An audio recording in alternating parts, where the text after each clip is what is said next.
Novembro costuma ser o mês do abandono. A maioria dos produtores recolhe as ferramentas, tranca os galpões e aceita o fim da temporada produtiva. Mas, na agronomia de alta eficiência, isso é um erro de cálculo brutal. Existem 30 culturas específicas que não apenas toleram o frio. Elas exigem a janela de plantio de novembro para atingir o pico de produção.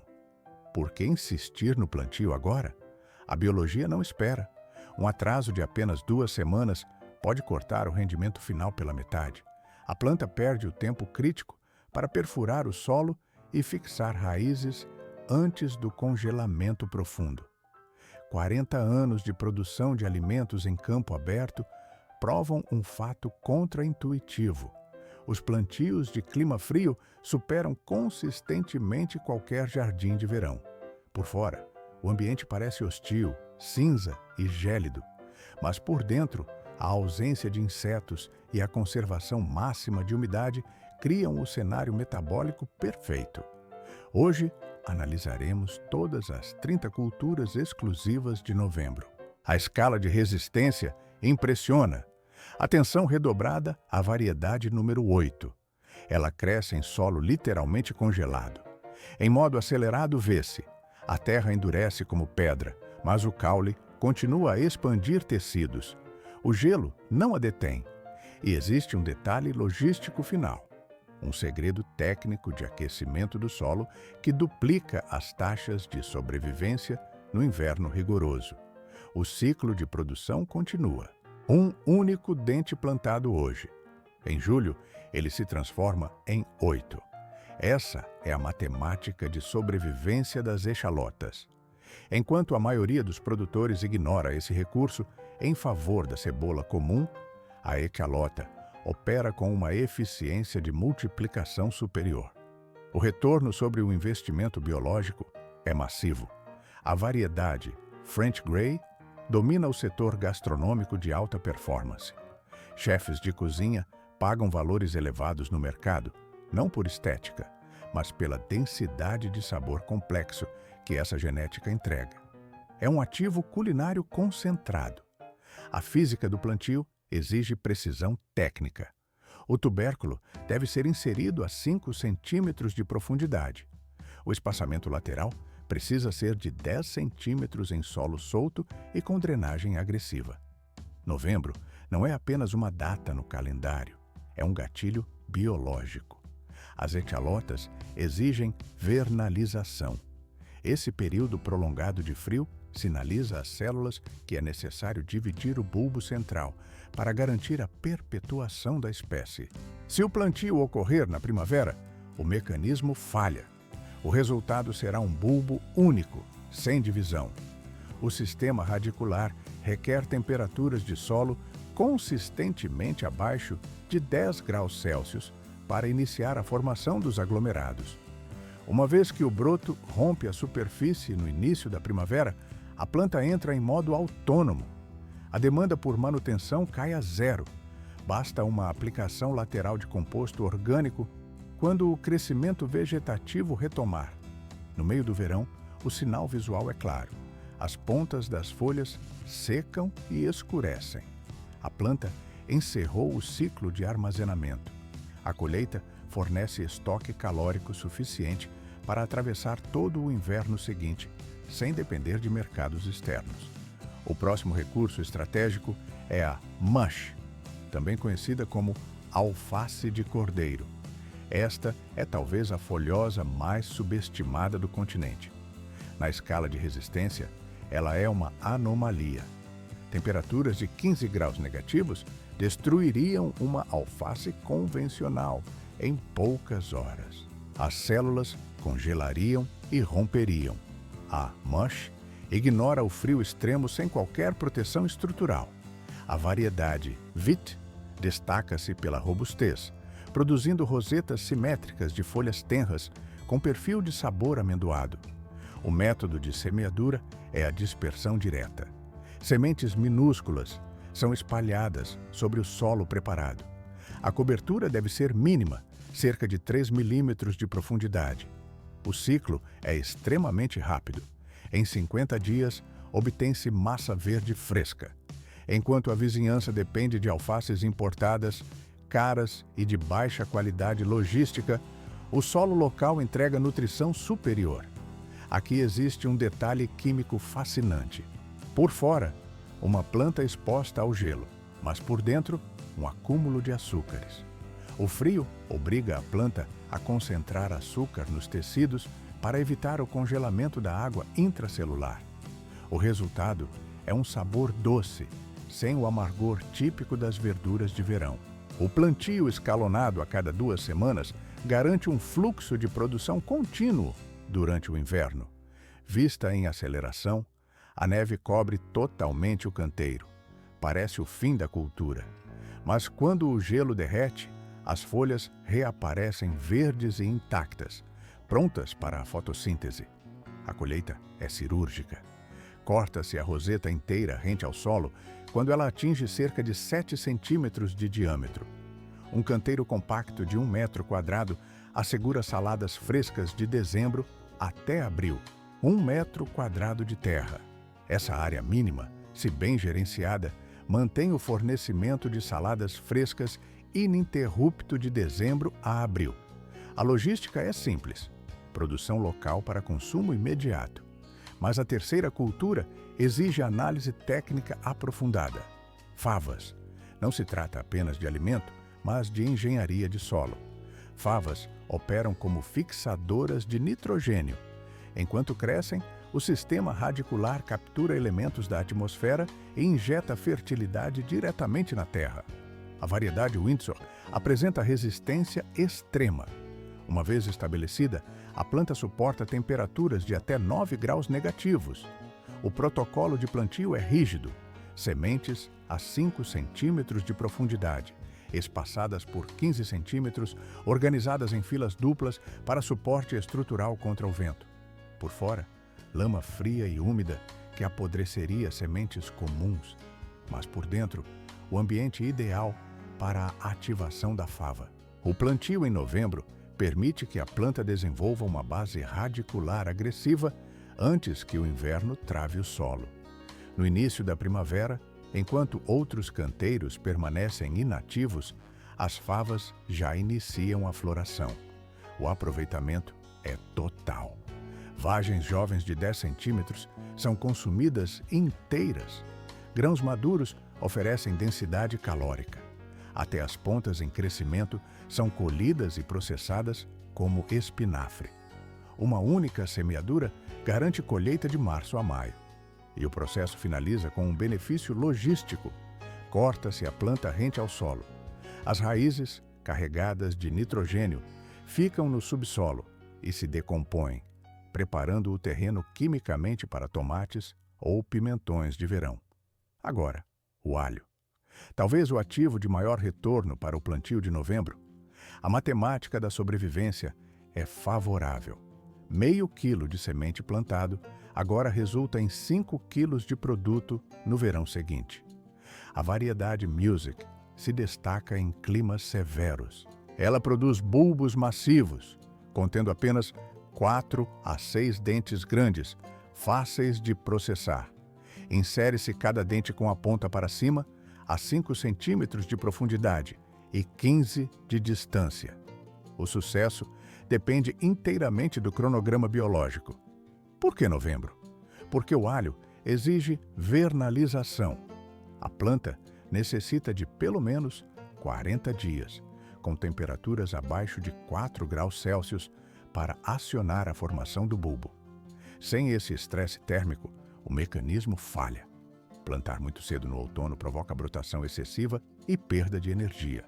Plantar na primavera gera apenas bulbos atrofiados. Após o plantio, aplica-se uma camada espessa de palha ou folhas trituradas para isolamento térmico. Mesmo sob a neve, brotos verdes podem romper a superfície. Isso é normal. A planta está viva. No final de junho ou início de julho, ocorre a sinalização visual. As 3 folhas inferiores secam e ficam marrons. É o momento exato da extração. Os bulbos colhidos possuem densidade suficiente para armazenamento em local seco, por até 9 meses. O ciclo se fecha. Uma tarde de trabalho em novembro garante autossuficiência para o ano inteiro. Trigo de inverno. Não é apenas uma cultura agrícola, é um mecanismo de sobrevivência do solo. Esta é a quinta cultura a ser considerada, e o seu uso não se restringe a latifundiários com hectares de terra. A escala não importa. Mesmo em pequenos canteiros de jardim, o benefício técnico do trigo de inverno como cultura de cobertura é imenso. Variedades de trigo vermelho duro possuem uma genética agressiva. Elas germinam rapidamente no solo frio de novembro. O objetivo biológico é claro: estabelecer raízes profundas antes que o solo congele completamente. A aplicação das sementes deve ser densa, 3 libras para cada 1.000 pés quadrados de área. Espalhe com vigor e use o ancinho para cobri-las levemente. O contato com a terra úmida inicia a ativação celular. Durante o inverno, ocorre uma divisão de tarefas. Por fora, a planta parece adormecida, mas por dentro, o sistema radicular trabalha sem pausa. Essas raízes funcionam como uma malha de contenção. Elas impedem a erosão física do solo e capturam nutrientes vitais que, de outra forma, seriam lavados pelas chuvas de inverno. É uma conta bancária de recursos químicos. A parte verde visível pode até morrer ou queimar devido ao frio extremo. Não importa. As raízes continuam a perfurar o subsolo, mantendo a estrutura ativa. A primavera chega. O mecanismo é acionado. O trigo volta à vida com força total e você ganha opções logísticas. Pode deixá-lo crescer até a maturidade completa em julho. O resultado são bagas de trigo reais, prontas para serem moídas em farinha. O processo é incrivelmente satisfatório. Ou corte a planta no final da primavera. Quando o caule atinge a altura do joelho, ele está no pico de biomassa. Triture e incorpore ao solo como adubo verde. Isso injeta quantidades massivas de matéria orgânica no terreno. É combustível puro para a terra. Mesmo um canteiro modesto de 10 por 10 pés pode render vários quilos de bagas de trigo. O suficiente para muitos pães verdadeiramente caseiros. A palha residual não é lixo.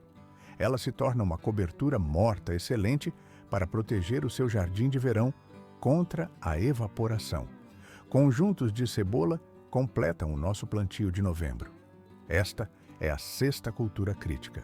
Variedades de hibernação vão revolucionar a sua logística de produção. A variedade radar foi desenvolvida especificamente para o plantio de outono. Ela é incrivelmente resistente ao frio. Plante estes pequenos bulbos com precisão cirúrgica, apenas cobertos por uma fina camada de solo, 4 polegadas de distância entre eles, linhas separadas por 12 polegadas. A geometria garante o desenvolvimento. Cebolas plantadas em novembro possuem vantagens táticas enormes sobre as plantadas na primavera. Elas estabelecem sistemas radiculares complexos durante todo o inverno.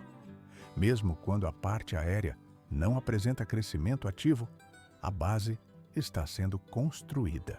Isso significa que quando a primavera chega, a planta não perde tempo. Ela explode em crescimento. O amadurecimento ocorre de 4 a 6 semanas antes das cebolas convencionais.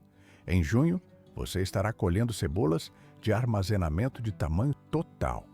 Enquanto isso, as variedades de primavera ainda estarão tentando formar o bulbo. É uma vitória temporal. A colheita antecipada também significa evitar problemas. A maioria das pragas e doenças da cebola atinge o pico no meio do verão. Suas plantas já estarão salvas no armazém. Geralmente, elas crescem mais. Têm mais tempo de desenvolvimento fisiológico antes que o calor do verão acione o gatilho da maturação. Mas existe um detalhe técnico: a drenagem. Escolha um local onde a água escoe rápido. Cebola parada em umidade de inverno apodrece. O tecido se desfaz. Um canteiro elevado é a solução ideal, se o seu solo tende a ser argiloso. Uma vez plantadas, a manutenção é virtualmente zero. A natureza faz o trabalho pesado até o início do crescimento na primavera, quando um fertilizante orgânico equilibrado impulsionará o tamanho final do bulbo. O ciclo se fecha com eficiência máxima. Açúcar não é apenas sabor, é um anticongelante biológico. O espinafre ocupa a 7ª posição na lista de prioridades. Aquele plantado em novembro supera qualquer tentativa de cultivo realizada na primavera. Não se trata de sorte, mas de genética selecionada. A variedade necessária é a Winter Bloomsdale. Ela foi desenvolvida em laboratório e no campo especificamente para suportar o inverno rigoroso. O protocolo de plantio é preciso. Sementes a meia polegada de profundidade. Espaçamento de 12 polegadas entre as fileiras. Aqui, a física explica o sabor. O frio intenso aciona um mecanismo de defesa na planta. Para evitar que a água dentro das células congele e rompa os tecidos, o espinafre converte amidos armazenados em açúcares. O resultado é um produto final incrivelmente doce e macio, muito superior às culturas fibrosas de verão. O processo exige paciência. Em solo gelado, a germinação é lenta. Pode levar de 2 a 3 semanas. Observa-se apenas a terra nua por dias. Isso é normal. Por fora, as pequenas plantas parecem estagnadas, quase dormentes sob o frio, mas no subsolo, a engenharia biológica trabalha. O sistema radicular não dorme. Ele se expande agressivamente, criando uma base de sustentação maciça, enquanto a parte aérea economiza energia. A estratégia compensa na mudança da estação. Quando os dias começam a alongar no final do inverno, essas plantas já estabelecidas explodem em crescimento. Não há tempo de espera. Você garante a colheita 1 mês inteiro antes que um espinafre de primavera sequer começasse a brotar. Folhas individuais podem ser cortadas com 3 polegadas. É o chamado Baby Spinach, ou aguarde o desenvolvimento total. A fábrica biológica continua produzindo de fevereiro até maio. O ciclo só encerra quando o calor excessivo força o pendoamento e a produção de sementes. O 8º recurso é uma ferramenta de reabilitação do solo. Centeio de inverno. A resistência dessa planta desafia a lógica comum. Ela germina e cresce em solos com temperatura de 33 graus Fahrenheit. A variedade Rostock é particularmente vigorosa. Ela avança onde outras culturas morrem. A aplicação deve ser bruta. Espalhe as sementes generosamente. 2 a 3 libras para cada 1000 pés quadrados. Cubra com o ancinho.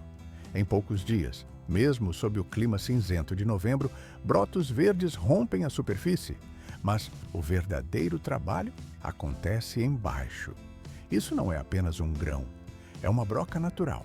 O sistema radicular desce de 3 a 5 pés de profundidade. Ele rompe camadas compactadas de argila e extrai nutrientes de zonas que outras plantas jamais alcançariam. Na superfície, o crescimento denso cria um tapete impenetrável. Ervas daninhas são sufocadas pela falta de luz.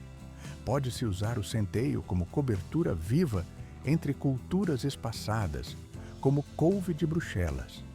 Na primavera, os números de biomassa são impressionantes. Um único plantio de novembro gera de 20 a 30 libras de matéria orgânica por cada 100 pés quadrados. Corte e composte. Se o seu terreno é pobre ou infestado, esta é a solução técnica. Não é apenas sombra, é guerra química. O centeio libera compostos alelopáticos. Essas substâncias inibem ativamente a germinação de sementes invasoras por semanas após o corte. O solo é renovado. 0 graus Fahrenheit. Essa é a barreira térmica crítica que a variedade Winterbor consegue suportar quando bem estabelecida. A nona posição no ranking de eficiência agrícola pertence à couve, plantada em novembro. Por fora, uma planta de folhas crespas e rígidas, mas por dentro ocorre uma reação química que altera fundamentalmente o produto final. Por que a couve de inverno supera a de verão? A resposta está na bioquímica de sobrevivência. A geada não mata a planta. Ela aciona um mecanismo de defesa celular. O frio desencadeia a conversão imediata de amidos armazenados em açúcares simples. Na botânica, isso funciona como um anticongelante natural para impedir a ruptura das células. Para o produtor, o resultado é um sabor doce e complexo, impossível de replicar no calor. O amargor fibroso típico das colheitas de verão desaparece completamente. A logística de plantio exige precisão espacial. Seja por semeadura direta ou transplante de mudas, o distanciamento deve ser de 18 polegadas. O espaço vazio inicial é enganoso. A planta precisa dessa área para a expansão futura da biomassa. O crescimento durante o inverno é lento, quase imperceptível, mas essa lentidão gera tecidos extremamente tenros, desprovidos de fibras duras. No nível da colheita, a estratégia é cirúrgica. Quando a planta atinge 6 polegadas de altura, inicia-se a extração. Removem-se apenas as folhas externas, as mais velhas. O centro da roseta, o núcleo meristemático, permanece intacto e continua a bombear novas folhas. Esse sistema garante uma fonte contínua de alimento durante os meses frios, sem matar a matriz produtiva. Na primavera, a escala impressiona. Uma única unidade plantada em novembro pode atingir 3 pés de diâmetro. É uma fábrica biológica que entrega quilos de nutrientes a partir de uma única raiz. Variedades roxas, como a Red Boar, sofrem uma mutação visual após o primeiro gelo. A folhagem assume um tom roxo avermelhado profundo e denso. Observando de perto, a textura torna-se quase ornamental. Mesmo se o frio extremo queimar as bordas das folhas, a capacidade de regeneração é agressiva. Assim que a temperatura modera, a planta retoma a produção de tecido saudável, estendendo o ciclo até o verão seguinte. A 10ª posição exige velocidade e adaptação tática. As verduras asiáticas ocupam este posto pela versatilidade bruta. Bok choy, tatsoi e mizuna prosperam nos plantios de novembro. O tatsoi, especificamente, adota uma arquitetura defensiva. A planta forma rosetas planas que se abraçam ao solo. Essa geometria baixa reduz a exposição ao vento gelado, permitindo a sobrevivência em temperaturas de até 15 graus Fahrenheit, sem qualquer proteção artificial.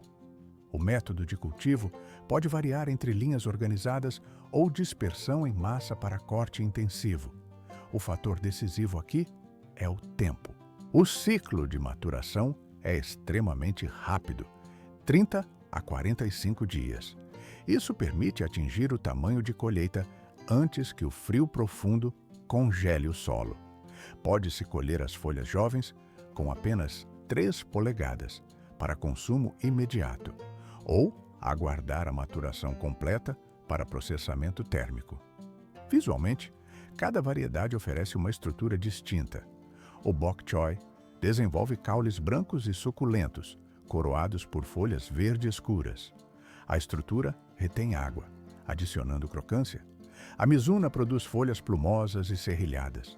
O sabor é levemente apimentado, mas muito mais suave que a rúcula.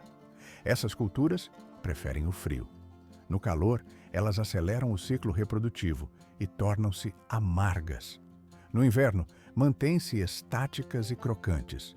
A estratégia recomendada é o plantio escalonado a cada 2 semanas, durante novembro. O uso de uma estrutura fria simples pode estender a viabilidade dessas plantas ainda mais ao norte. O suprimento de folhas frescas é garantido. Uma moldura de vidro muda a latitude do cultivo. Ela empurra a temporada para o norte, desafiando o inverno. Número 11 na lista, rúcula. Esta planta não apenas tolera o frio, ela prospera nele. A variedade silveta, conhecida como rúcula selvagem, possui uma genética distinta das variedades comerciais padrão. Ela é mais resistente e carrega um perfil de sabor complexo, com notas de nozes. O processo de semeadura exige precisão, não força. As sementes devem ser espalhadas em camadas finas sobre as fileiras ou canteiros. A cobertura de solo deve ser mínima, apenas o suficiente para esconder a semente da luz direta. A biologia responde rápido. Mesmo em solo frio, a germinação é agressiva. Em apenas 5 a 7 dias, os brotos rompem a superfície. Novembro altera a química da planta. A rúcula plantada neste mês mantém uma estrutura suave durante todo o inverno. O frio suprime a produção dos compostos, que tornam a folha picante demais no verão. O sabor característico permanece, mas sem a agressividade, que torna a planta intragável no calor. A colheita segue uma lógica de eficiência. Cortam-se as folhas quando atingem 2 polegadas de comprimento. A planta não morre. Ela reinicia o ciclo de crescimento para múltiplas colheitas. O frio desacelera o metabolismo vegetal. Isso impede a formação de fibras rígidas. A folha permanece tenra. A resistência é estrutural. Mesmo após congelamentos severos, a rúcula estabelecida recupera a turgidez. Por fora, a planta parece abatida pelo gelo, mas por dentro, os fluidos celulares se adaptam e sobrevivem. Muitas vezes, a cultura resiste sem qualquer proteção, embora uma cobertura simples de tecido garanta a continuidade da produção. A vantagem é logística. Quando a primavera chegar e outros produtores estiverem abrindo os primeiros pacotes de sementes, você já estará na 3ª ou 4ª rodada de corte. Um plantio único, em novembro, garante o suprimento de vegetais de dezembro até maio. Somente o calor do final da primavera aciona o mecanismo de florescimento e encerra o ciclo. Número 12. Alface. O sucesso aqui depende de seleção genética. Variedades comuns falham. É preciso usar tipos específicos de inverno. A densidade de inverno é uma variedade do tipo romana que honra o nome. Ela sobrevive a temperaturas na casa dos 20 graus Fahrenheit, quando o sistema radicular está firme. O rei do Ártico é uma alface manteiga que forma cabeças soltas e macias, ignorando as baixas temperaturas. A técnica de plantio muda. As sementes descem a 1/4 de polegada de profundidade. O desbaste é necessário. 8 polegadas de distância para permitir a formação das cabeças. O segredo não é aquecimento artificial, é a microproteção. Uma cobertura de linha ou uma moldura fria eleva a temperatura apenas o suficiente para manter a circulação de seiva. O crescimento é lento, mas constante. Em aceleração, visualiza-se. A planta não estica, ela se adensa. Essa lentidão traz um benefício químico. A alface de novembro não cresce rápido como a de primavera, mas acumula açúcares. O resultado são folhas incrivelmente doces e crocantes. O amargor é inexistente. A colheita pode ser fracionada. Retiram-se as folhas externas das variedades soltas, mantendo o núcleo vivo.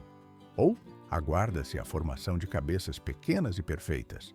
O ambiente frio oferece uma vantagem sanitária. Pragas como pulgões e doenças fúngicas não sobrevivem. O cultivo é limpo. Com um planejamento de sucessão, plantando a cada 2 semanas durante novembro, cria-se uma linha de montagem de saladas frescas para todo o inverno. Em zonas mais amenas, a alface plantada agora supera em qualidade a safra de primavera. O motivo é biológico. Na primavera, os dias longos forçam o pendoamento precoce. No inverno, a planta foca apenas na folha. Número 13. Couve. Aqui entra a densidade nutricional bruta. Estas folhas são potências de energia e vitaminas, projetadas para resistir onde outras culturas falham. 5 graus Fahrenheit. Essa é a barreira térmica crítica. Enquanto a maioria das culturas entra em colapso celular e congela, a Couve Champion inverte a lógica biológica. Uma vez estabelecido o sistema radicular, o frio extremo torna a planta mais eficiente, consolidando-a como uma das verduras mais resistentes disponíveis na botânica agrícola. A implantação exige precisão. Sementes devem ser inseridas a meia polegada de profundidade no solo. Se o método for transplante de mudas, o espaçamento é vital. 2 pés de distância entre cada unidade. Não é uma questão estética, é engenharia espacial. Essas plantas tornam-se estruturas massivas e necessitam de área para a expansão lateral. O plantio em novembro permite que a couve fixe suas raízes antes da chegada do inverno severo. Aqui ocorre um fenômeno químico interessante. A exposição à geada altera a composição interna dos tecidos. O frio quebra compostos de enxofre fortes e amargos, típicos do cultivo de verão. O resultado é a síntese de açúcares.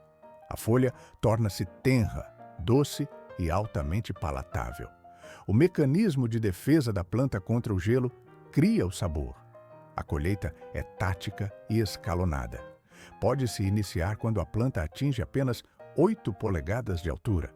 O operador remove as folhas inferiores, garantindo que o meristema central continue bombeando novas camadas de crescimento para o topo.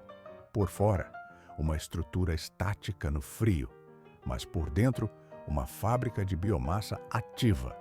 Durante todo o inverno, uma única planta fornece colheitas semanais. Economia de subsistência pura. Visualmente, a planta reage ao estresse térmico. As folhas verde-azuladas desenvolvem pigmentação roxa após a exposição ao frio intenso. Diferente de muitas verduras que se deterioram e viram lodo após o congelamento, a couve retoma a turgidez. Assim que a temperatura modera, o crescimento reinicia imediatamente. Na primavera, o exemplar plantado em novembro domina o território. A estrutura atinge 3 pés de altura e largura. São quilos de nutrientes processados antes que a planta entre na fase reprodutiva e floresça, no final da estação. 14ª posição na escala de prioridade. As mostardas picantes. A exposição ao clima gélido transforma completamente o perfil biológico destas plantas. A variedade Red Giant ilustra isso na prática. Após a geada, a pigmentação muda drasticamente para folhas de um roxo avermelhado profundo. O jardim de inverno ganha contraste visual, mas o foco é a produtividade. A logística de plantio muda ligeiramente. Sementes a 1/4 de polegada de profundidade. Fileiras separadas por 12 polegadas. O desbaste posterior deve deixar 6 polegadas entre as plantas para eliminar a competição por nutrientes. O plantio de novembro garante um crescimento constante e controlado. O frio desacelera o metabolismo da planta. Isso impede o desenvolvimento daquele sabor picante agressivo gerado pelo estresse de calor no verão. A folha mantém a textura suave e um perfil de sabor complexo, preservando apenas o toque característico da mostarda. Em aceleração, observa-se. As folhas expandem sem se tornarem fibrosas. Pode-se colher folhas jovens com apenas 3 polegadas. Para saladas, elas funcionam como um estimulante sensorial similar ao wasabi. Ou permite-se o crescimento total para cozimento. A variedade Southern Giant Curled produz folhas franjadas de alta densidade. Em condições ideais de solo, uma única folha ultrapassa 1 pé de comprimento. A resiliência é alta. Mesmo quando os termômetros caem para a casa dos 20 graus Fahrenheit, a recuperação é sistêmica.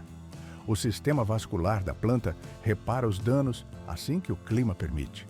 Uma semeadura estratégica em novembro garante suprimentos ininterruptos de dezembro até abril. O ciclo se encerra quando o aquecimento dispara o gatilho da floração. As flores também são comestíveis e integram a dieta de primavera. O recurso é aproveitado até o último grama, 30 a 50 libras de nitrogênio puro por acre. Essa é a injeção química que o trevo encarnado entrega ao solo. Ele ocupa a 15ª posição no ranking de eficiência biológica. Não é apenas uma cobertura vegetal, é uma ferramenta de engenharia agronômica. A variedade Dixie não perde tempo. No solo frio de novembro, ela estabelece domínio imediato. A germinação rápida cria um tapete vivo e denso. A função primária é física: bloquear a erosão causada pelos ventos e chuvas de inverno. A função secundária é química: fixar nitrogênio atmosférico. A logística de plantio exige precisão. Espalhe as sementes na proporção de meia libra para cada 1000 pés quadrados. O rastelo deve apenas arranhar a superfície. O objetivo é garantir contato direto com a terra, sem enterrar o material profundamente. Novembro é o gargalo crítico. O trevo exige baixas temperaturas para enraizar, mas não suporta o plantio em solo já congelado. A janela de oportunidade é estreita. Em 7 dias, ocorre a ativação biológica. As sementes rompem a casca. Em modo acelerado, vê-se: rosetas baixas se espalham rente ao chão, protegendo-se do vento cortante. Elas sobrevivem a quedas de temperatura até 0 graus na zona 6. Por fora, a planta parece adormecida sob o gelo, mas no subsolo, uma fábrica química opera a todo vapor. As raízes hospedam colônias de bactérias que convertem gases inertes em combustível vegetal. É fertilizante gratuito, sintetizado diretamente do ar. Com a chegada da primavera, o mecanismo muda. O crescimento vegetativo explode em biomassa. O campo se tinge com flores vermelhas. Para as abelhas, isso é um recurso vital pós-inverno. Para o produtor, é o sinal de alerta. O corte deve ser cirúrgico, exatamente no início da floração. Nesse ponto, a concentração de nitrogênio nos tecidos atinge o pico máximo. Incorpore a massa verde ao solo 3 semanas antes do plantio de verão. Ou triture e use como cobertura morta. Mesmo em espaços reduzidos, preencher as entrelinhas com trevo evita que o solo fique exposto e improdutivo. O 16º lugar oferece uma vantagem tática dupla: ervilhas de inverno austríacas. Elas entregam a mesma recuperação de solo, mas adicionam calorias à equação. São leguminosas de resistência extrema. Elas germinam em solo frio e úmido de novembro, onde outras sementes apodreceriam em 48 horas. Enterre de 1 a 2 polegadas. A densidade ideal é de 2 libras por 1000 pés quadrados. Uma vez estabelecido, o sistema suporta até 10 graus Fahrenheit. O alvo ideal são as zonas de 6 a 9. Como toda leguminosa, elas injetam fertilidade no solo enquanto crescem. Mas aqui existe um detalhe econômico. Para o jardineiro focado em subsistência, esta planta é alimento. As pontas de crescimento e as gavinhas são comestíveis. O sabor é doce, amiláceo e concentrado. Restaurantes de elite pagam preços altos por esse ingrediente fresco fora de época. Você pode colher os brotos repetidamente durante o inverno. A planta não morre. O corte estimula nós inferiores. Novos caules surgem, garantindo múltiplas colheitas sem interromper o trabalho de melhoria do solo. Se deixadas até a primavera, surgem pequenas vagens comestíveis, embora menos doces que as variedades comerciais. Quando as culturas de verão pedem espaço, a ervilha deve sair. Corte ao nível do solo. A parte aérea vai para a compostagem. As raízes, carregadas de nódulos de nitrogênio, ficam na terra para decomposição lenta. O solo está carregado e pronto. Na 17ª posição, surge o rabanete. 25 dias de ciclo rápido. O rabanete ocupa a 17ª posição, mas o plantio de novembro rompe a lógica básica da primavera. A variedade Cherry Bell mantém sua eficiência para colheitas velozes, garantindo retorno imediato. No entanto, a estratégia de novembro foca na densidade e estocagem. É o momento ideal para introduzir o daikon e raízes de armazenamento invernal. A variedade Tina Rose exemplifica essa resistência. As raízes atingem 6 polegadas de comprimento e utilizam o solo como refrigerador natural. Elas não apenas sobrevivem. Com cada geada, a planta reage quimicamente, convertendo amidos em açúcares para evitar o congelamento dos tecidos. O resultado é um dulçor progressivo. A profundidade de semeadura exige precisão técnica. Meia polegada para variedades compactas. 1 polegada completa para os daikons. O espaçamento deve ser calculado com base no diâmetro final da raiz. Por que arriscar o plantio em novembro? O clima frio elimina 2 defeitos estruturais comuns: a textura esponjosa e o sabor excessivamente picante. O metabolismo da planta desacelera, o crescimento lento gera tecidos firmes, crocantes e um sabor suave. O daikon funciona como uma bioferramenta. Para o solo, ele vale tanto quanto para o prato. Suas raízes pivotantes atuam como brocas biológicas, perfurando até 2 pés de profundidade. O solo compactado se estilhaça, criando canais verticais para a infiltração da água. A decisão logística cabe ao produtor. Pode-se colher a raiz jovem para consumo imediato, ou deixá-la no solo para decomposição in loco. Ao apodrecer, o daikon injeta matéria orgânica profundamente no perfil do solo, onde arados mecânicos não alcançam. O armazenamento é primitivo e eficiente. Rabanetes de inverno preservam-se melhor enterrados, protegidos apenas por uma camada espessa de palha isolante. Enquanto a superfície congela, o subsolo mantém a integridade da colheita. Basta puxar conforme a demanda alimentar, garantindo frescor quando o restante da produção cessou. Na 18ª posição entram os nabos. Eles são perfeitamente calibrados para o plantio de novembro na maioria dos climas. A variedade Purple Top White Globe é o padrão da indústria para raízes de longa conservação. Já o híbrido Tokyo Cross foca na velocidade, maturação rápida, polpa branca pura e ausência de acidez, permitindo o consumo cru. O protocolo de plantio segue a regra de meia polegada de profundidade, com linhas espaçadas em 12 polegadas. O desbaste posterior é crítico. 4 polegadas entre plantas garantem o desenvolvimento lateral. Aqui existe um detalhe químico importante. Nabos plantados em novembro desenvolvem um perfil de sabor superior a qualquer outra época. O frio atua como um catalisador, forçando a conversão de carboidratos complexos em açúcares simples.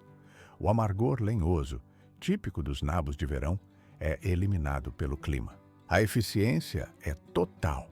2 culturas em um único plantio.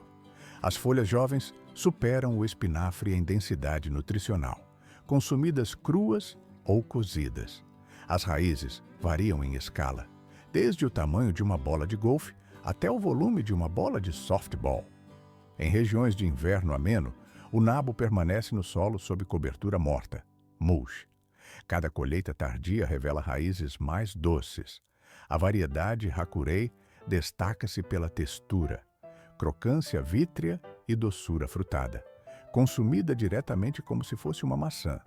Por fora, um jardim aparentemente inativo, mas por dentro, uma despensa viva.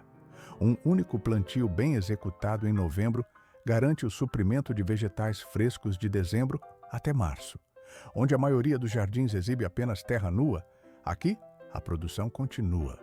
A acelga garante a 19ª posição por sua resiliência invernal extrema. 8 meses de produção contínua com um único plantio. A acelga conquista a 19ª posição não por estética, mas por pura capacidade de sobrevivência mecânica em baixas temperaturas. A variedade Bright Lights não apenas resiste ao frio, ela introduz pigmentação funcional no sistema de cultivo de inverno, exibindo caules em amarelo, rosa, laranja e vermelho vibrante. O protocolo de semeadura é rígido. As sementes descem a meia polegada de profundidade no solo. O desbaste deve garantir um distanciamento exato de 6 polegadas entre as unidades. Para acelerar o ciclo logístico, o transplante de mudas de viveiro reduz o tempo de estabelecimento inicial. No plantio de novembro, a acelga desacelera. O desenvolvimento torna-se metódico e constante. Diferente do verão, onde o calor gera fibras duras e uma textura coriácea, o frio força a planta a produzir caules espessos e suculentos. As folhas mantêm-se tenras. O frio elimina a necessidade de estruturas fibrosas de defesa contra a seca. Uma vez estabelecido, o vegetal suporta temperaturas de até 15 graus Fahrenheit. Onde culturas de verão colapsariam em necrose celular imediata, a acelga retorna do congelamento intacta. A colheita obedece a uma lógica de preservação do núcleo. Removem-se as folhas externas quando a planta atinge 6 polegadas de altura. Por fora, a perda de folhagem periférica. Mas por dentro, o centro de crescimento continua a bombear biomassa por meses a fio. A baixa temperatura aciona uma reação química nos tecidos. As cores dos caules e folhas se intensificam, indicando concentração de nutrientes. A variedade Ford Hook Giant opera como uma fábrica de talos brancos e massivos. A estrutura densa permite o preparo similar ao de aspargos, enquanto as folhas reduzem no cozimento como espinafre. A eficiência econômica é brutal. Um plantio de apenas 6 unidades em novembro garante abastecimento semanal durante todo o inverno. Na primavera, o crescimento explode em volume, estendendo a utilidade da cultura até que o calor intenso do verão acione o pendoamento precoce. São quase 8 meses de retorno sobre o investimento inicial. Mas a logística muda drasticamente com o próximo item. As cenouras, na 20ª posição, exigem precisão cirúrgica no plantio de novembro. O prêmio é o sistema radicular mais doce possível na agronomia prática. Variedades como Nápoles e Mocum não apenas crescem no frio, elas utilizam a baixa temperatura a seu favor. O segredo é o tempo. As raízes precisam atingir a espessura de um dedo antes que o congelamento severo interrompa a divisão celular. Variedades de maturação rápida são obrigatórias. Sementes são inseridas a 1/4 de polegada em solo solto, totalmente livre de pedras para evitar deformações físicas. A umidade deve ser constante até a germinação, um processo lento que pode levar de 2 a 3 semanas em condições térmicas adversas. Aqui ocorre um fenômeno de bioproteção. Ao perceber o frio, a cenoura plantada em novembro converte amidos armazenados em açúcares. Isso não é para sabor, é sobrevivência. O açúcar atua como anticongelante natural, impedindo que a água dentro das células cristalize e rompa as paredes celulares. O efeito colateral para o produtor é um sabor de doçura extrema, impossível de replicar em climas quentes. Na zona 7 e em regiões mais quentes, o crescimento continua em ritmo lento durante o inverno. Em zonas mais frias, aplica-se uma cobertura morta pesada de palha assim que as copas atingem 4 polegadas. O crescimento cessa. Porém, o solo se transforma. Ele deixa de ser um meio de cultivo e torna-se um armazém refrigerado natural.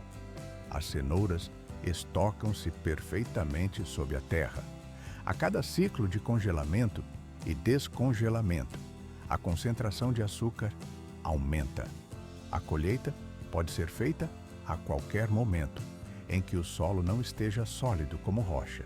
Em janeiro, extraem-se raízes com sabor que remete a doces processados.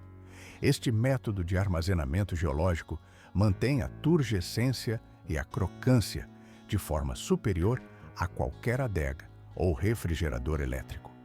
Um único plantio estratégico em novembro fornece raízes frescas de dezembro até abril, enquanto as cenouras de primavera apenas começam a brotar.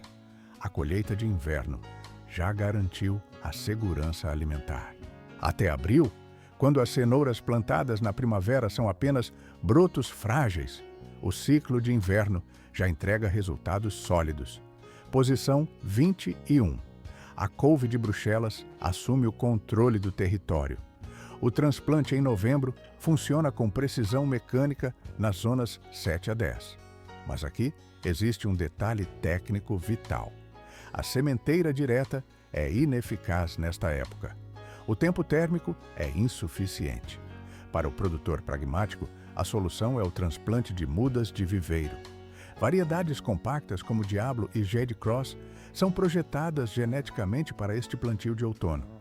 O objetivo biológico é estabelecer a infraestrutura subterrânea.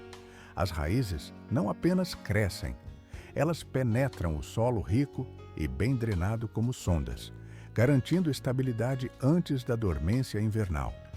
Espaçamento necessário, de 18 a 24 polegadas. Isso não é apenas jardinagem, é gestão de espaço para evitar competição por nutrientes. Durante os meses mais frios, a parte aérea parece estática. Por fora, a planta parece paralisada pelo gelo, mas por dentro, o sistema radicular se fortifica para suportar uma produção pesada futura. Quando os dias começam a alongar no final do inverno, o mecanismo é acionado. Brotos surgem ao longo do caule vertical rígido. A exposição prolongada ao frio não é um problema, é um requisito químico.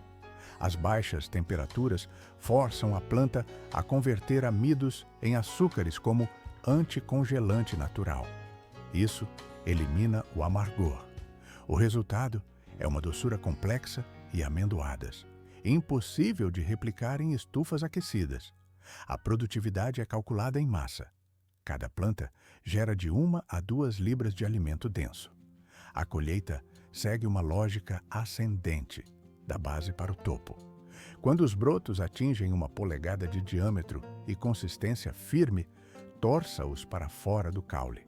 O som seco do rompimento indica o ponto ideal de colheita. A planta continua operando por meses, com o sabor aprimorado após cada geada. Em áreas de inverno ameno, o plantio de novembro supera as culturas de primavera. O motivo é termodinâmico. A planta matura no frio, evitando o estresse térmico do verão que degrada a textura. E não se desperdiça nada. As folhas largas também são comestíveis, com um perfil de sabor híbrido entre couve e repolho suave. O repolho ocupa a posição 22, com variedades blindadas para a produção invernal. Não é qualquer repolho, são genéticas específicas. O January King é um tipo Savoy de estrutura visual distinta, com folhas tingidas de roxo. Ao examinar os detalhes, percebe-se que a cor não é estética. É uma reação de defesa que resulta em doçura extrema após a exposição à geada. Já o Storage No. 4 é uma variedade de folha lisa. Como o nome técnico sugere, sua função primária é a durabilidade logística em armazéns. O transplante em novembro ativa o potencial nas zonas 7 e superiores. Espaçamento rigoroso, 18 polegadas entre plantas e fileiras de 2 pés. Essas variedades resistentes ao frio executam uma estratégia de crescimento lento. Primeiro, a ancoragem das raízes antes do inverno. Depois, a formação lenta e compacta das cabeças durante os meses gelados. Essa desaceleração biológica é vantajosa. O crescimento rápido no calor produz compostos sulfurosos e sabor acre. O crescimento lento no frio produz densidade e acumulação de glicose, sem a aspereza química do verão. Dedim É um repolho roxo que intensifica sua pigmentação no frio.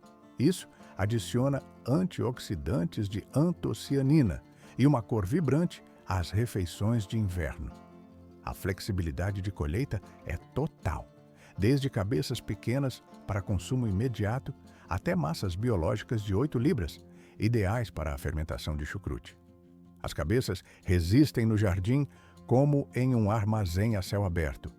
Na verdade, a estrutura celular melhora através de múltiplos ciclos de congelamento e descongelamento. Em climas moderados, o repolho plantado em novembro fornece alimento fresco de fevereiro até maio. Mesmo nas zonas mais frias, onde a formação completa aguarda a primavera, a qualidade final é superior. A fibra é mais tenra, o sabor é mais limpo. Isso supera qualquer cultura forçada no calor do verão. Na posição 23. Item 23. Ele desafia os limites do plantio de novembro. Nas zonas de resistência 8 a 10, a biologia não apenas sobrevive, ela opera com eficiência máxima. Variedades específicas entram em cena: Oregon Sugar Pod e Mammoth Melting. O resultado da produção são vagens planas e comestíveis. Se a colheita for precisa e antecipada, a fibra rígida interna não se forma. O processo de plantio exige rigor geométrico. Sementes inseridas entre 2 e 5 centímetros de profundidade. A infraestrutura é obrigatória. Treliças ou cercas verticais devem ser instaladas imediatamente, pois a biomassa futura exigirá suporte estrutural pesado. Em áreas de inverno ameno, observa-se um fenômeno de latência tática. A germinação ocorre em ritmo reduzido. A planta prioriza a sobrevivência sobre a estética. Na superfície, ela permanece pequena, quase estática durante os meses frios. Parece dormente, mas no subsolo a atividade é intensa. O sistema radicular trabalha como uma perfuratriz silenciosa. Ele rompe o solo compactado, criando uma base hidráulica robusta, capaz de sustentar o crescimento futuro. A planta investe toda a energia na fundação. Quando os dias se alongam e as temperaturas se moderam no final do inverno, o mecanismo muda. A planta sai do modo de economia de energia. Ocorre um crescimento vertical explosivo. A floração começa quase imediatamente. Em março e abril, a colheita atinge o pico. Vagens doces e crocantes enchem os recipientes. Enquanto isso, as ervilhas plantadas na primavera tradicional ainda estariam apenas rompendo a casca da semente. A vantagem logística é de semanas. O clima frio do início da primavera inibe a formação de amido. O sabor é puramente químico, açúcares naturais concentrados. Visualmente, o ponto de colheita é crítico. A vagem deve estar plana. As ervilhas internas devem estar apenas começando a se materializar. Cada unidade vegetal se torna uma fábrica de alta produtividade, gerando dezenas de vagens ao longo de várias semanas. Mesmo em zonas mais frias, a engenharia resolve o problema. Com proteção de estufas frias ou túneis baixos, o ciclo se mantém estável. Na posição 24, a estratégia muda para ervas bienais. Salsa. O plantio de novembro estabelece a cultura com perfeição técnica. 2 variedades dominam o cenário. Giant of Italy, folha plana, perfil de sabor superior e resistência térmica elevada. Forest Green, variedade crespa, excepcionalmente tolerante ao congelamento e visualmente densa para o inverno. A semeadura ocorre a 6 milímetros de profundidade. Aqui existe um detalhe técnico importante. A salsa possui uma taxa de germinação notoriamente lenta. Em solo frio, o processo pode levar de 3 a 4 semanas. Não é falha de cultivo, é o ritmo biológico da espécie. O objetivo de novembro não é a folhagem imediata, é a raiz pivotante. O tempo extra permite que a planta desenvolva uma âncora profunda antes do congelamento real. Essa raiz é crucial para a extração de nutrientes em camadas inferiores do solo. Durante o inverno, o crescimento aéreo é mínimo, apenas alguns centímetros de verde visível. Mas, sob a terra, a raiz principal engrossa e se ramifica. Com proteção básica, como cobertura morta ou uma estrutura de vidro, a colheita de folhas para uso culinário continua possível durante o inverno. Mas isso era apenas o começo. Na primavera, essas plantas já estabelecidas detonam em crescimento. A produção de folhas é massiva, meses antes que qualquer salsa plantada na primavera pudesse sequer germinar. A eficiência temporal é absoluta. Como a salsa é bienal, o plantio de novembro ativa um ciclo estendido. A planta produzirá folhas continuamente durante todo o segundo ano, até florescer, no verão seguinte. Um único plantio em novembro garante 18 meses de fornecimento constante. E no final do ciclo, as flores atraem insetos predadores benéficos, protegendo o restante do jardim sem custo adicional. O frio não mata esta planta, ele a aprimora. O coentro ocupa a 25ª posição da lista e opera com uma lógica inversa. O calor excessivo é o inimigo. Variedades específicas, como Santo e Leisure, foram geneticamente selecionadas para resistir ao pendoamento. O objetivo biológico aqui é atrasar a floração. No calor de novembro, o coentro comum entraria em pânico reprodutivo, gerando sementes amargas. Mas nestas variedades, o frio atua como um regulador metabólico. O crescimento desacelera. Por que cultivar no gelo? Porque a química da planta muda. O sabor de sabão, causado por aldeídos instáveis no calor, desaparece. Em seu lugar, a planta acumula açúcares complexos e óleos essenciais densos. A técnica de plantio exige precisão. Deposite as sementes a 6 milímetros de profundidade.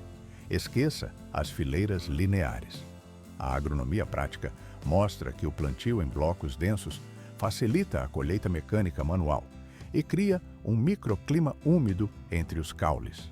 Ao contrário dos plantios de primavera, que enfrentam dias cada vez mais longos e aceleram o ciclo de vida, o coentro de novembro percebe a redução da luz.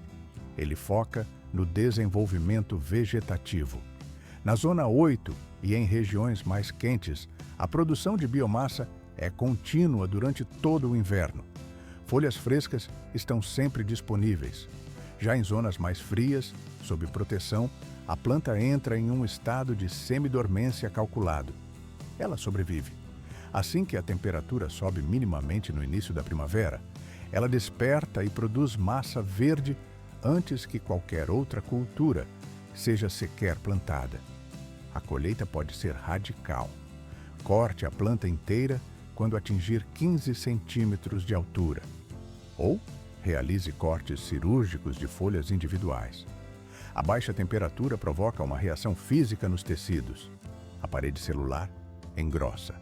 As folhas tornam-se carnudas, resistentes e concentradas em sabor, ideais para o processamento em pratos asiáticos ou salsas de inverno. A estratégia de sucessão é vital. Realize novos plantios a cada 3 semanas durante novembro. Isso garante uma esteira de produção ininterrupta até a primavera. Mas isso era apenas o começo. Quando a planta finalmente pendoar na primavera tardia, não a arranque. Deixe a biologia seguir seu curso. As flores transformam-se em sementes de coentro, oferecendo uma segunda especiaria seca a partir do mesmo investimento inicial.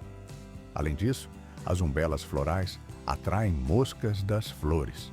Estes insetos são predadores vorazes de pulgões. É um sistema de controle de pragas autônomo. A 26ª posição pertence aos morangos. Variedades como Chandler e Seascape destacam-se pelo vigor e resistência a patógenos, enquanto a Albion, de dia neutro, foca na velocidade de produção. O sucesso depende da engenharia de plantio. A coroa da planta é o ponto crítico. Ela deve ser posicionada exatamente no nível do solo. Se ficar muito funda, a podridão ataca. Se ficar exposta, o sistema vascular seca. O espaçamento deve ser rigoroso, entre 30 e 45 centímetros. O plantio de novembro permite que o morango execute uma tarefa invisível. Enquanto o ar esfria, as raízes trabalham. O sistema radicular expande-se agressivamente pelo solo, sem o dreno energético necessário para produzir frutas imediatas. É uma construção de fundação. Em áreas de inverno ameno, pode ocorrer uma produção residual de frutas, mas o foco é a safra principal da primavera. Visualmente, o cenário engana. Por fora, folhas vermelhas e marrons, com aparência áspera e moribunda, mas por dentro, a coroa acumula reservas de carboidratos e fortalece a estrutura celular. Não há motivo para preocupação estética. Quando a primavera chega, estas plantas já estabelecidas explodem em crescimento vegetativo. A floração ocorre semanas antes das mudas plantadas na primavera. O retorno sobre o investimento é imediato. Você obtém uma safra completa no primeiro ano. Isso contrasta com o plantio de primavera, onde a recomendação técnica é remover as primeiras flores para não exaurir a planta jovem. Aqui, a planta já é adulta. A aplicação de cobertura morta é obrigatória. O solo nu sofre com o ciclo de congelamento e descongelamento, que fisicamente empurra as coroas para fora da terra. A cobertura estabiliza a temperatura e a mecânica do solo. Além disso, o plantio de novembro evita a pressão de doenças comuns nos estoques de viveiros de primavera, resultando em organismos mais saudáveis e produtivos. 20 anos de produção contínua. Essa é a recompensa para quem domina a técnica na posição 27. Por que arriscar o plantio de aspargos em novembro? A biologia da planta exige tempo, mas o retorno é uma fonte de alimento perene. Variedades como Jersey Night são a escolha técnica ideal. São plantas exclusivamente masculinas. Elas não desperdiçam energia produzindo sementes. Todo o vigor é direcionado para a sobrevivência e expansão da massa vegetativa. Outra opção é a Purple Passion. As hastes possuem uma pigmentação púrpura intensa. Na análise química, isso se traduz em maior teor de açúcar e fibras menos rígidas que as variantes verdes. Mas existe um obstáculo logístico. As coroas de aspargo precisam desenvolver raízes alimentadoras antes de entrarem em dormência profunda. Novembro é o limite crítico. O frio pode interromper o processo antes da fixação. Se o plantio for mandatório nesta época, ignore as mudas jovens. Utilize coroas de 2 anos. Elas possuem reservas de carboidratos suficientes para suportar o estresse térmico. A preparação do solo deve ser cirúrgica. Escave trincheiras com 20 centímetros de profundidade e 30 centímetros de largura. No fundo, aplique uma camada generosa de composto orgânico. O material deve estar negro e decomposto. É o combustível inicial. Posicione as coroas com 45 centímetros de distância entre si. Aqui existe um detalhe visual importante. As raízes devem ser abertas como tentáculos sobre o composto. Cubra inicialmente com apenas 5 centímetros de terra. O objetivo não é sufocar a planta, mas protegê-la.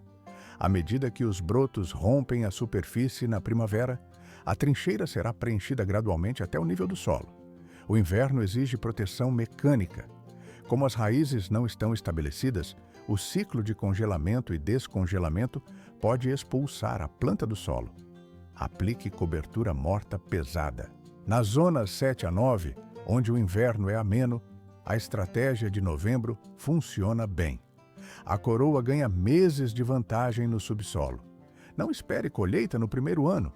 No segundo, a extração deve ser mínima para não exaurir a planta. Mas no terceiro ano, a produtividade atinge escala industrial. Uma única instalação bem feita garante abastecimento por 2 décadas. Na posição 28, encontram-se as árvores frutíferas de raiz nua. Por fora, parecem galhos secos e sem vida. Mas por dentro, o sistema vascular aguarda apenas o contato com a umidade para reativar. O plantio de novembro é viável na zona 7 a 9, onde o solo não se torna um bloco sólido de gelo. Macieiras como Gala e Honeycrisp respondem bem a este ciclo. Peras Bartlett e asiáticas também mostram altas taxas de pega. A vantagem é fisiológica. Enquanto a parte aérea da árvore dorme, as raízes continuam a crescer lentamente durante todo o inverno. Sem folhas para sustentar, a planta não perde água por transpiração. Toda a energia química é focada na fundação subterrânea. Quando a primavera chega, a árvore já possui uma infraestrutura instalada para absorver nutrientes. O crescimento inicial será explosivo. O protocolo de plantio exige hidratação prévia. Mergulhe as raízes nuas em água por várias horas. Os tecidos precisam recuperar a turgidez. Cave buracos com o dobro da largura do sistema radicular. A profundidade é crítica. Nunca plante mais fundo do que a linha original de crescimento. O colo da planta deve ficar livre. As chuvas típicas de novembro atuam como um sistema de irrigação passivo, reduzindo a necessidade de intervenção humana. O risco principal é o congelamento severo antes da fixação. A solução é isolamento térmico. Use cobertura morta espessa, mas mantenha o material afastado do tronco para evitar o apodrecimento da casca. Em zonas de clima incerto, utiliza-se a técnica de cura temporária. Plante as árvores em um ângulo de 45 graus. Cubra as raízes e parte do tronco com um monte de terra. Isso cria um bunker térmico contra o frio extremo. No início da primavera, reposicione a árvore corretamente. Dados de campo mostram que árvores plantadas em novembro frequentemente superam as de primavera já no segundo ano. Elas começam a estação de crescimento com vantagem tática. Escolha variedades adaptadas às horas de frio da sua região. A resistência a doenças deve ser o critério final de decisão. 20 anos de produção ininterrupta. Esse é o potencial biológico de uma coroa de ruibarbo bem estabelecida. Mas plantar na posição 29 em novembro é desafiar as estatísticas. Variedades como Victoria e McDonald possuem genética robusta. No entanto, o calendário biológico impõe limites físicos. Por que o plantio tardio é um risco calculado? Porque o sistema radicular precisa de tempo. Antes da dormência hibernal, a planta deve desenvolver raízes alimentadoras, filamentos microscópicos responsáveis pela absorção de nutrientes. O plantio em novembro, em climas frios, interrompe esse processo. A planta entra em modo de suspensão antes de garantir sua ancoragem. Se a operação for inevitável, talvez pela aquisição de lotes em liquidação, a execução exige precisão cirúrgica. Escolha um local definitivo. Não se move um ruibarbo depois de plantado. O solo deve ser rico e possuir drenagem agressiva. A coroa não pode ser enterrada profundamente. Os botões de crescimento devem ficar milímetros abaixo da superfície. Aqui existe um detalhe hidráulico crítico. O solo encharcado no inverno congela e expande. Ocorre o fenômeno de levantamento por geada. A terra age como um macaco hidráulico, empurrando a coroa recém-plantada para fora do solo, onde o ar gelado mata os tecidos expostos. Para mitigar isso, utiliza-se cobertura morta pesada, aplicada somente após o congelamento do solo, funcionando como isolante térmico. A logística de colheita exige disciplina férrea. No primeiro ano, a extração é zero. A planta precisa direcionar toda a energia para a base. No segundo ano, permite-se uma colheita leve. Somente no terceiro ano, o sistema atinge capacidade total, produzindo quilos de talos a cada primavera. Muitas vezes, a estratégia mais inteligente é armazenar as coroas em serragem levemente úmida dentro de uma garagem fria, aguardando o início da primavera. A posição 30 encerra a lista com os arbustos de mirtilo. O plantio em novembro é genuinamente arriscado na maioria das latitudes. Variedades como Duke e Blue Crop são selecionadas para resistência ao frio do norte, enquanto a Legacy opera melhor em climas moderados. O obstáculo aqui é puramente químico. O mirtilo não tolera solos neutros. Ele exige um ambiente ácido, com pH entre 4,5 e 5,5. Se o solo não estiver preparado, novembro é tarde demais para correções. A aplicação de enxofre elementar não é instantânea. É uma reação química lenta que leva meses para alterar a acidez do terreno. A incorporação de turfa deve ocorrer muito antes da chegada das mudas. Se o solo estiver quimicamente ajustado, o plantio na zona 7 a 9 torna-se viável. Mantém-se a profundidade original do viveiro. O espaçamento deve ser de 1,2 a 1,8 metros entre os arbustos. Em modo acelerado, ver-se-ia as raízes lutando para se estabelecer enquanto a parte aérea sofre. O risco real é a dessecação pelo vento. Por fora, o arbusto parece intacto, mas por dentro, os tecidos estão perdendo água rapidamente.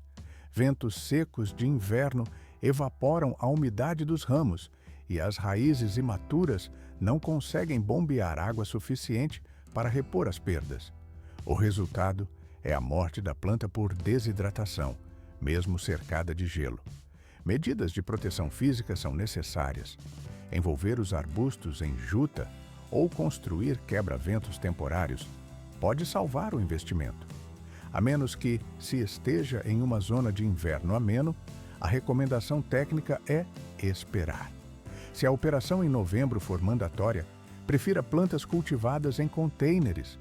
Elas possuem um sistema radicular intacto, garantindo taxas de sobrevivência superiores às mudas de raiz nua. A sobrevivência da cultura depende da gestão de riscos. A escolha do recipiente define a vida ou a morte da planta. Por que priorizar arbustos cultivados em contêineres sobre espécimes de raiz nua? A resposta é puramente logística. A taxa de sobrevivência aumenta drasticamente quando o sistema radicular chega protegido, sem interrupção no contato com o substrato. Mas a seleção do material é apenas a primeira etapa da equação. Existe uma técnica de plantio para novembro capaz de alterar os resultados finais. Um método capaz de dobrar a taxa de sucesso da colheita de inverno. O conceito técnico chama-se bolsões de plantio de massa térmica. Não se trata apenas de abrir um buraco na terra. Trata-se de construir um reator biológico subterrâneo. Antes de introduzir qualquer cultura no solo, a preparação exige esforço físico. Escava-se o buraco ou a fileira de plantio 15 centímetros mais fundo do que a agronomia padrão recomenda. O espaço extra não fica vazio. No fundo da cavidade, deposita-se uma carga de biomassa fresca. Aparas de grama recém-cortada, borra de café saturada de nitrogênio, restos orgânicos da cozinha. Essa camada de 15 centímetros compactados funciona como combustível. Em seguida, cobre-se o material com 10 centímetros de solo inerte antes de posicionar a planta. O mecanismo é acionado imediatamente. Por fora, o solo da superfície congela e a geada embranquece a terra. Mas por dentro, uma reação química silenciosa protege a vida. À medida que a matéria orgânica entra em decomposição, ocorre um processo exotérmico. A atividade bacteriana gera calor físico. Isso mantém a zona crítica da raiz vários graus mais quente do que o terreno circundante. Funciona como uma almofada de aquecimento biológico, operando 24 horas por dia. O resultado é fisiológico. As raízes permanecem ativas e absorvem água, mesmo quando a superfície está sólida como pedra. O período de crescimento se estende. Além da temperatura, O material em decomposição libera nutrientes em um ritmo controlado. Em solos frios, a química mineral costuma travar, impedindo a alimentação da planta. Com esse método, o fluxo de energia continua ininterrupto durante todo o inverno. A descoberta desse método veio da observação de campo, não de manuais teóricos. Ao examinar as bordas dos caminhos de compostagem, notava-se um padrão claro. As plantas adjacentes apresentavam vigor superior. O calor residual das pilhas de composto acelerava o metabolismo vegetal vizinho. Agora, o processo é replicado industrialmente em cada canteiro. Criam-se zonas de calor deliberadas para todos os plantios de novembro. A técnica é vital para culturas marginais, aquelas que operam no limite da resistência climática discutida anteriormente. Esse simples ajuste de engenharia de solo define a diferença entre o fracasso da safra e a abundância de recursos. A segurança alimentar no inverno não depende da sorte, mas da gestão térmica das raízes.